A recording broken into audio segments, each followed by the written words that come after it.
Hi friends.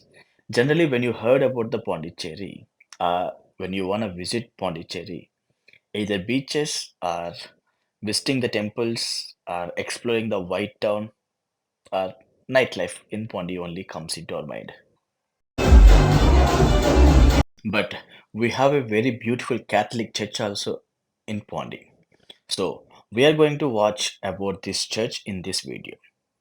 This church is known as Basilica of Sacred Heart of Jesus, and it is a Gothic style architecture.